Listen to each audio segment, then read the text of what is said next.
జయ గురుదేవ్ అండి, నమస్కారం. సో ఈరోజు 23వ జ్ఞానపత్రం, విసుగు మరియు విసుగుదల మరియు సాధన, బోర్డమ్ అండ్ సాధన. ఇది నవంబర్ 15వ తేదీ 1995 బెంగళూరు రాష్ట్రం, భారతదేశంలో జరిగింది. గురుగారు ఏం చెప్తున్నారంటే, విసుగు అంటే ఏమిటి? ఆ?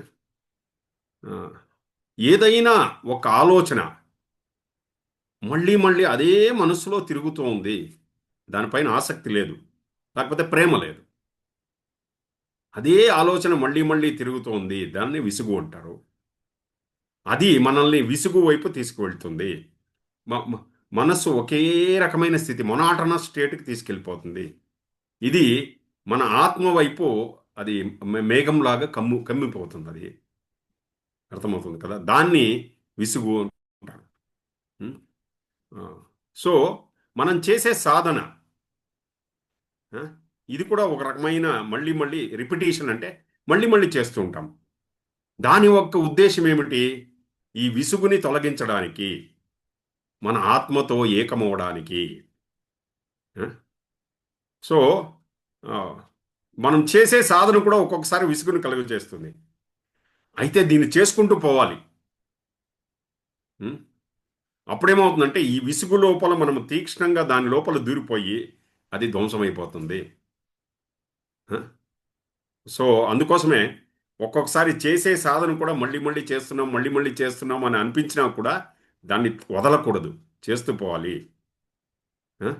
మనం చేసే సాధన మనకు సంతోషాన్ని ఇస్తుందో లేదో, లేకపోతే విసుగును కలిగించవచ్చు.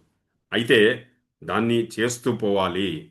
అందుకే పతంజలిలో చెప్తారు కదా, సతు దీర్ఘకాలే నైరంతర్యే సత్కార సేవితో దృఢభూమి. దీర్ఘకాలంగా చేస్తూ పోవాలి సాధనని, నిరంతరంగా చేయాలి, గౌరవంతో చేయాలి.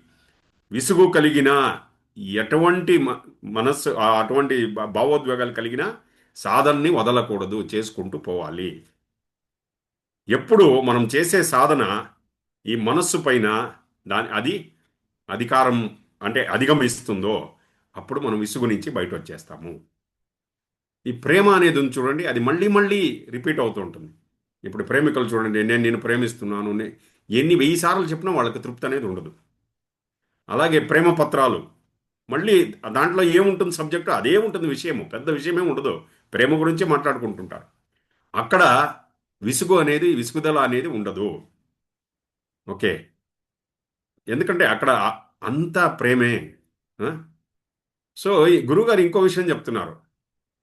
మీకు మీరే విసుగు అనిపిస్తే, ఆ, మీ చుట్టూ ఉండేవారి పరిస్థితి ఏమిటి? వారికి ఎంత విసుగుదల మీరు కలగజేస్తున్నారు?